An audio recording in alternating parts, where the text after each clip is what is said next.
Au premier abord, ce véhicule ressemble à n'importe quel car classique. Et pourtant, il n'émet pratiquement aucun son.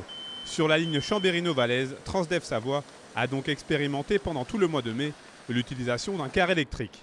Un test qui permet d'anticiper la loi de transition énergétique pour la croissance verte. À partir de 2020, 50% des nouveaux véhicules devront être des véhicules dits à basse émission et cette proportion passera à 100% à partir de 2025. Ce car électrique nouvelle génération d'une autonomie d'environ 200 km est évidemment plus cher à l'achat qu'un car à moteur thermique. Comptez environ 400 000 € pour un modèle de ce type, dont le temps de charge de la batterie est de 4 heures. Mais fort heureusement, l'investissement est très rapidement amorti. Le prix du kilowattheure en France reste un prix qui est relativement bas. Ça coûte pour parcourir 100 km à peu près 9 €. Pour un véhicule thermique gazole classique, ça va coûter 35 €.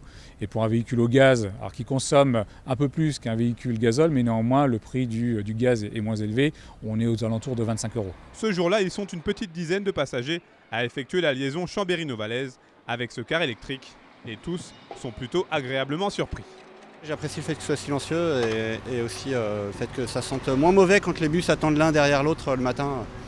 À Novalaise, on a 3 bus et quand c'est des bus au gasoil qui tournent...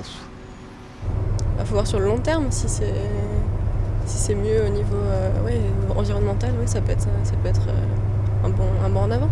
Même satisfaction chez les chauffeurs qui apprécient de pouvoir conduire de manière plus décontractée. Il est plus agréable à conduire, je dirais plus maniable. Au niveau de la conduite de car proprement dite, non, ça ne change pas grand-chose, mais c'est au niveau plutôt de la souplesse. Et puis là, on n'a pas à gérer le régime moteur, donc c'est là la grande différence. Durant ce mois d'expérimentation, en plus du véhicule électrique, un car roulant au gaz naturel a également effectué la navette Chambérino-Vallès. Au final, c'est la région Auvergne-Rhône-Alpes qui décidera si des cars électriques intégreront ou non les parcs automobiles des sociétés de transport dans les années à venir.